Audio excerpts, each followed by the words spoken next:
தஞ்சை பட்டு கூட்டுறவு சொசைட்டியில் தனியாக இருந்த பெண்ணிடம் 18 சவரன் நகைகளை பறித்துச் சென்ற 2 திருடர்களை 8 மணி நேரத்தில் போலீசார் பிடித்திருக்கின்றனர்.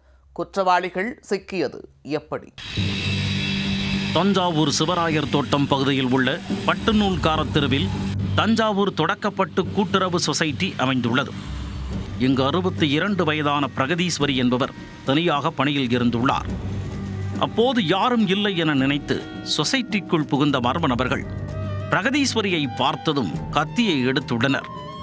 கத்தினால் குத்தி விடுவேன் என மிரட்டியவர்கள் பிரகதீஸ்வரியின் வாயை பொத்தி அவர் அணிந்திருந்த நகைகளை கழற்றியுள்ளனர். மொத்தம் 18 சவரன் நகைகளை அவரிடமிருந்து பறித்துக் கொண்டு அந்த மர்ம நபர்கள் அங்கிருந்து தப்பிச் சென்றனர். அதுவரை அச்சத்தில் உறைந்திருந்த பிரகதீஸ்வரி அவர்கள் சென்றதும் திருடன் திருடன் என கூச்சலிட ஆரம்பித்தார். அருகில் இருந்தவர்கள் ஓடிவர அவர்களிடம் நடந்ததை கூறியுள்ளார்.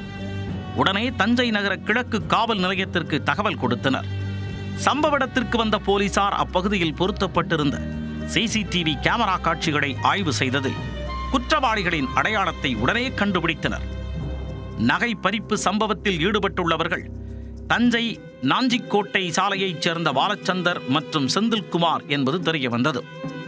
அவர்களை கைது செய்ய சென்ற போது இருவரும் தப்பியோடி கீழே விழுந்துள்ளனர்.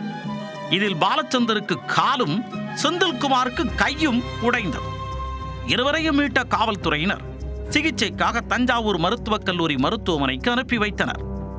தனியாக இருந்த பெண்ணிடம் நகைகளை பறித்த திருடர்களை அடுத்த 8 மணி நேரத்தில் போலீசார் கைது செய்தது அனைவரது பாராட்டுதலையும் பெற்றது.